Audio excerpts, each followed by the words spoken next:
Everyone welcome back to Srivi Aradhana channel. இன்னைக்கு நம்ம சேனல்ல நீங்க என்ன வீடியோ பார்க்க போறீங்கன்னா, லாஸ்ட் வீடியோல நான் வந்துட்டு ஒரு வீடியோ போட்டிருப்பேன் என்னோட ஹெல்த் இஷ்யூஸ் பத்தி. பட் ஆனா இந்த வீடியோல வந்துட்டு அதோட டீடைல்டு வீடியோ எனக்கு என்ன ப்ராப்ளம், என்னோட ஹெல்த்துக்கு என்ன ஆச்சு சொல்லிட்டு தான் இந்த வீடியோல பார்க்கலாம். வாங்க வீடியோக்குள்ள போகலாம். அதுக்கு முன்னாடி எங்க சேனலை சப்ஸ்கிரைப் பண்ணாதவங்க சப்ஸ்கிரைப் பண்ணிடுங்க. பக்கத்துல இருக்கிற பெல் ஐக்கானை கிளிக் பண்ணிடுங்க. வாங்க வீடியோக்குள்ள போகலாம்.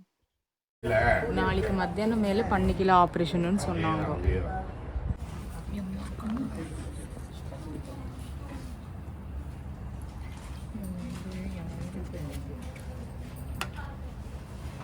மூச்சை பாரு ஃபுல்லாக மாறி போய் கிடக்குது. எல்லாம் ரிமூவ் பண்ணிட்டேன். அதனால அப்படி தெரியும் எனக்கு வந்துட்டு ஒரு காம்ப்ளெக்ஸான சர்ஜரி பண்ண வேண்டியது இருக்கு. நான் வந்துட்டு மே 11th எனக்கு சர்ஜரி ஃபிக்ஸ் பண்ணியிருந்தாங்க. பட் வந்து பிஃபோர் மே 10th வந்து நான் வந்துட்டு அட்மிஷன் ஆயிருக்கேன். நாளைக்கெல்லாம் நான் இந்த மாதிரி இருக்க மாட்டேன். இப்பயே பிச்சைக்காரி மாதிரி தான் இருக்க. நாளைக்கு நீங்கள் என்ன பார்ப்பீங்க? குருவிக்காரியோட பிச்சைக்காரி மாதிரி இருப்பேன் நாளைக்கு. பிச்சைக்காரிக்கு பிச்சைக்காரி மாதிரி இருப்பேன்.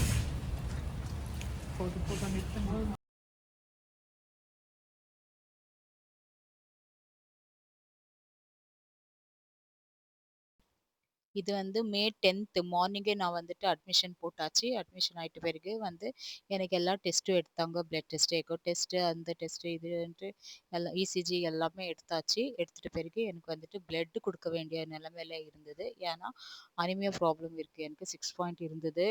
என்னோட ஸ்டார்டிங் டெஸ்ட் பண்ணும்போது அப்படி அப்படியே இன்க்ரீஸ் ஆகி பிளட் அயன் இன்ஜெக்ஷன், அயன் மருந்து இந்த மாதிரி எல்லாம் ஏற்றி கொஞ்சம் கிட்டத்தட்ட 9க்கு வந்திருக்கு. பட் வந்து சர்ஜரிக்காக 10 தேவைப்படும்னு சொல்லியிருந்தாங்க. வந்துட்டு ஆக்சுவலி எனக்கு 2 யூனிட் தேவையா இருந்தது. இது வந்துட்டு எனக்கு வந்துட்டு மிட் நைட்ல வந்துட்டு பிளட் ஏத்திட்டு இருக்காங்க. ஒரு யூனிட் வந்துட்டு நைட்ல ஏத்திருக்காங்க. இன்னொன்று யூனிட் வந்துட்டு எனக்கு ஆப்ரேஷன் பண்ணும்போது ஏத்துவாங்க. அப்படிதான் டாக்டர் சொல்லியிருந்தாங்க. ஓகே. நான் வந்துட்டு என் பசங்களை வந்துட்டு தனியாக தான் விட்டு வந்திருக்கேன். என்னோட ஹஸ்பண்ட் தான் வந்துட்டு என்னை டேக் கேர் பண்ணிட்டுனாங்க என்னோட சர்ஜரிக்காக.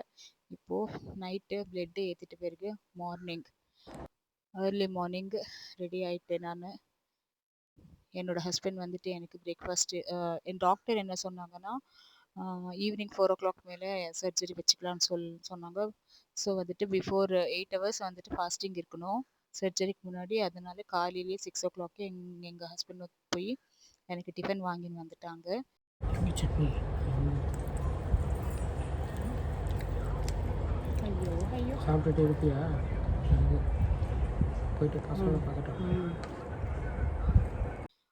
ஆஃப்டர் 7லேருந்து 7 AM 4 AM வரைக்கும் எனக்கு வந்துட்டு ஃபாஸ்டிங் இருக்க சொல்லிட்டாங்க. ஸோ வந்துட்டு 6:30க்கெல்லாம் நான் வந்து பிரேக்ஃபாஸ்ட் சாப்பிட்டுட்டு ரெஸ்ட் எடு, நான் வந்துட்டு போய் பசங்களை பார்த்துட்டு வந்துடுறேன்னு சொல்லியிருந்தாங்க. அதுக்கப்புறம் ஹஸ்பண்ட் கிளம்பிட்ட பிறகு நான் வந்துட்டு ட்ரெஸ் சேஞ்ச் பண்ணிக்கினேன். பிஃபோர் சர்ஜரி தான் வந்துட்டு என்னை குளிக்க சொன்னாங்க. ஸோ வந்துட்டு ட்ரெஸ் சேஞ்ச் பண்ணிவிட்டு ரெஸ்ட் எடுத்துகிட்டு இருந்தேன்.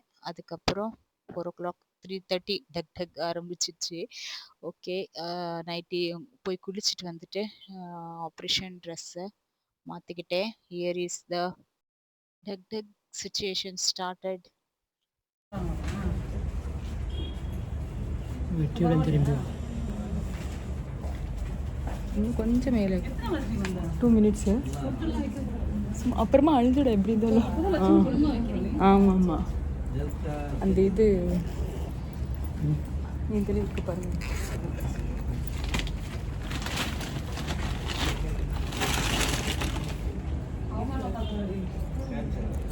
பிள்ளையார் 2 சேர்த்து மேலே வைங்க கொஞ்சம்.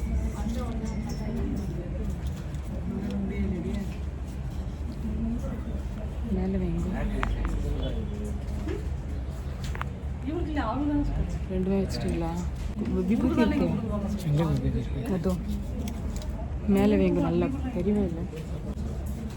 என்னோட ஹஸ்பண்ட் என்னை வந்துட்டு வெற்றிகரமாக திரும்பி வான்னு சொல்லிட்டு ப்ளஸ் பண்ணி, அதுக்கப்புறம் நெத்தியில கிஸ் பண்ணி என்னை வந்துட்டு அமுச்சு விட்டாங்க. அதுக்கப்புறம் இதுக்கு முன்னாடியே வந்துட்டு என்னோட அத்தை, என்னோட அப்பா அம்மா எல்லாமே, என்னோட பொண்ணு எல்லாமே எனக்கு வந்துட்டு தைரியம் சொல்லி அமுச்சு விட்டாங்க.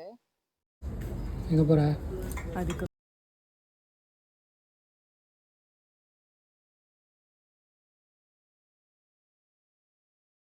போய் வெற்றிகரமாக வென்று விட்டு வா. ஃபோன் பண்ணிடுவா, ஆராதனை ஃபோன் பண்ணி. இப்போ பண்ணிவிடு, பேசிடு.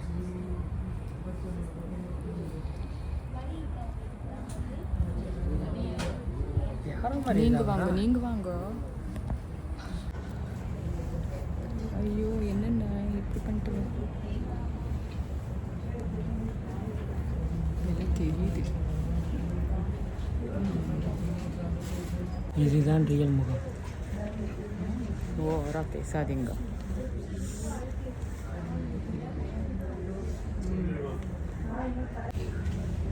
இப்படி போடணும், எப்படியே போடுறாங்க. சரி, அவ்வளோதான் ஃப்ரெண்ட்ஸ், என்னை வந்து படுக்க போட்டாச்சு. இனிமே ஆப்ரேஷன் பண்ண வேண்டியது தான். என்ன பண்ணுறீங்களோ பண்ணுங்கன்னு சொல்லிட்டு நான் வந்துட்டு சாமியை மட்டுமே மனசில் நினச்சிட்டு தைரியமாக ஆப்ரேஷன் தேட்டருக்குள்ளே போயாச்சு. எனக்கு வந்துட்டு 2 அனஸ்தீஷியா யூஸ் பண்ணியிருக்காங்க. ஃபர்ஸ்ட் வந்து ஸ்பைனல் கொடுத்துருக்காங்க, அதுக்கப்புறம் ஜென்ரல் அனஸ்தீஷியா. 2மே வந்து பண்ணியிருக்காங்க. ஃபர்ஸ்ட் ஸ்பைனல் அனஸ்தீஷியா போட்டுட்டு அதுக்கப்புறம் ஜெனரல் அனஸ்தீஷியாவா கன்வெர்ட் பண்ணியிருக்காங்க.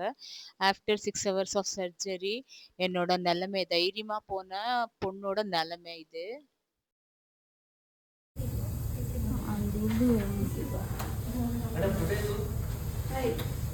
ஃபுல்லாக அனுபவிச்சுட்டு ஏன் இது போடலையா? மூச்சு வாங்குது. அப்போவே வாங்கி வர ஸ்டார்ட் ஆயிடுச்சு. அதனால டக்குனு 6 ஹவர் 5 ஹவர் ஆப்ரேஷன் டைம் 4:30 மணிக்கு கூப்பிட்டு போனாங்களா? 10:45 மணிக்கு வருவாங்க. ஓகே ஃப்ரெண்ட்ஸ், இங்கே தான் உங்களுக்கு டவுட் வரும் எனக்கு என்ன சர்ஜரின்னு சொல்லிட்டு. ஸோ வந்து அதை பற்றி சொல்லிடலாம். எனக்கு வந்து சிவியரான காம்ப்ளெக்ஸான வென்ட்ரல் ஹெர்னியா சர்ஜரி தான் நடந்திருக்கு. என்ன பண்ணுறீங்க? நல்லா இருக்கீங்களா? பேசுங்க. வாய் எதுனா பேசுறீங்க, மூக்கில் பேசுறல.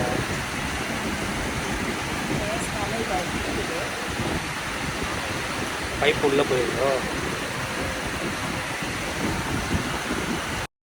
எனக்கு வந்துட்டு மேஜர் சர்ஜரி நடந்திருக்கு. அதாவது large complex ventral hernia surgery நடந்திருக்கு. அது ஹெர்னியான்றது குட்டியா சின்னதாக ஸ்டார்டிங் இருக்கோ, பட் வந்துட்டு எனக்கு ஃபுல்லாக என் குடல் வந்துட்டு வெளியில் வந்துட்டு லார்ஜாக வந்தது. ஸோ வந்துட்டு அது காம்ப்ளெக்ஸான சர்ஜரின்னு சொல்லி டாக்டர் சொல்லியாச்சு. அதுவும் இல்லாத என்னோட மசில்ஸ் எல்லாம் ரொம்பவே லூஸ் ஆகிட்டு இருந்தது. ஸோ வந்துட்டு இந்த சர்ஜரியை வந்துட்டு நான் பண்ண வேண்டிய நிலைமை. அது வந்துட்டு எனக்கு ஓப்பன் சர்ஜரி பண்ண வேண்டிய சுச்சுவேஷன் கிரிட்டிக்கலாக இருந்தது. லேப்ரோஸ்கோப்பியில் ஆகாதுன்னு சொல்லிட்டாங்க டாக்டரு. நான் வந்துட்டு நல்ல கூகுளில் ரிசர்ச் பண்ணி நான் வந்துட்டு நல்ல டாக்டர்கிட்ட சர்ஜரி பண்ணணும்னு சொல்லிட்டு பில்ராத் ஹாஸ்பிட்டலுக்கு தான் வந்துட்டு நான் அட்மிஷன் போட்டு சர்ஜரி நல்லபடியாக முடிஞ்சுது. அதாவது வந்துட்டு இந்த சர்ஜரி எனக்கு ஏன் இந்த நிலைமைனாக்கா வந்துட்டு ஏற்கனவே எனக்கு 2 சிசேரியன் ஆயிருக்கு. அதனால வந்துட்டு சிசேரியன் ஆனதுனாலே நான் வந்துட்டு ஹெவியா ஏதோ ப்ரெஷர் கொடுத்துருக்கேன் போல இருக்கு. அப்டாமினல் எனக்கு சரியா தெரில. பட் வந்துட்டு என்னோட மசில்ஸ் எல்லாம் வீக்கெண்ட் ஆயிட்டு இருக்கு. ஸோ அதனால வந்து என்னோட குடல் எல்லாம் வெளியே வந்துட்டு இருக்கு. எனக்கு வந்துட்டு சுத்தமா தெரியவே இல்லை. கொஞ்சம் உட்காந்துட்டு கொஞ்சம் நல்லா மூச்சு எடுத்து வாய் வழியாக கூட மூச்சு எடுத்து.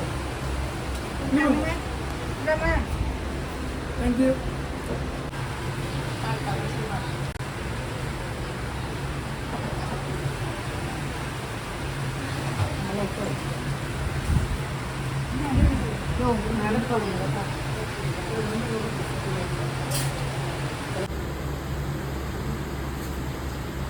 தலை சுற்றலாமா?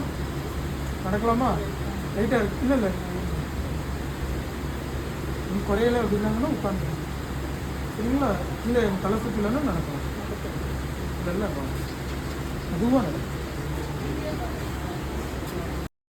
எனக்கு வந்துட்டு இந்த ஹெர்னியா சர்ஜரி ஏன் இவ்வளோ காம்ப்ளெக்ஸான சர்ஜரியா ஆனதுன்னா, என்னோட அப்டாமினல் மசில்ஸ் எல்லாம் ஃபுல்லாக வீக் ஆயிட்டு ரொம்பவே கேப் விட்டுட்டு இருந்தது.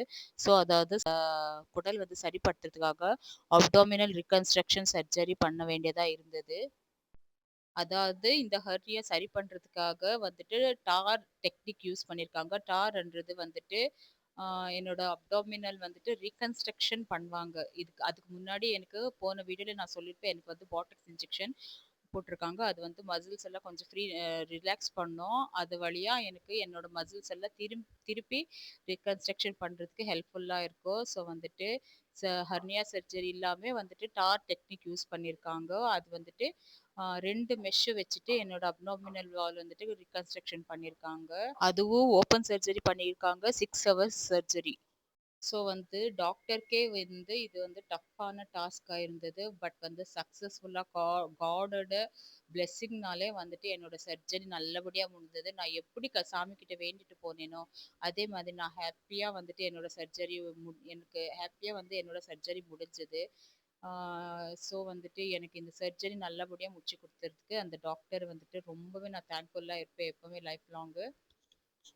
இந்த ஆப்ரேஷனுக்காக எனக்கு யூஸ் பண்ணியிருக்கிற டெக்னிக் வந்துட்டு பைலேட்டரல் டார், அதாவது பைலேட்டரல் டிரான்ஸ்வர்சஸ் அப்டாமினிஸ் ரிலீஸ் என்றது டெக்னிக் யூஸ் பண்ணி எனக்கு வந்து ஓப்பன் சர்ஜரி பண்ணியிருக்காங்க. இந்த சர்ஜரி வந்துட்டு காம்ப்ளெக்ஸான ஹெர்னியா சர்ஜரிக்கு தான் இந்த மெத்தட் யூஸ் பண்ணுவாங்க. ஓகே, நான் இப்போ நல்லபடியாக ரெக்கவர் ஆயிட்டு வரேன். எனக்கு மே 11th வந்துட்டு சர்ஜரி நடந்தது. இந்த வீடியோ போஸ்ட் பண்ணும்போது 1 மந்த் ஆயிருக்கும். இது ஒரு அவேர்னஸ் வீடியோவா வந்துட்டு எல்லா லேடிஸும் மைண்ட்ல எடுத்துட்டு வந்துட்டு ஆஃப்டர் டெலிவரி வந்துட்டு நிறைய ப்ரெஷர் கொடுக்காதீங்க அப்டாமினலுக்கு. அப்புறம் கண்டிப்பா வெயிட் தூக்கவே தூக்காதீங்க. ஏன்னா வந்துட்டு மசில்ஸ் எல்லாம் லூஸ் ஆகி அந்த கேப் வழியா வந்துட்டு ஹர்னியா வர்றதுக்கு சான்சஸ் இருக்கு. எனக்கு 2 சிசேரியன் ஆனதுனாலே வந்துட்டு என்னோட அப்டாமினல் மசில்ஸ் எல்லாம் லூஸ் ஆயிட்டதுனால எனக்கு இந்த ஆப்ரேஷன் பண்ண வேண்டிய நிலைமை வந்திருக்கு.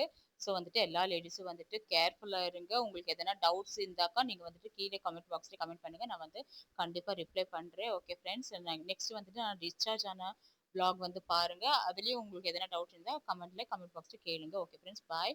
நெக்ஸ்ட் வீடியோல பார்க்கலாம். Take care. Bye bye.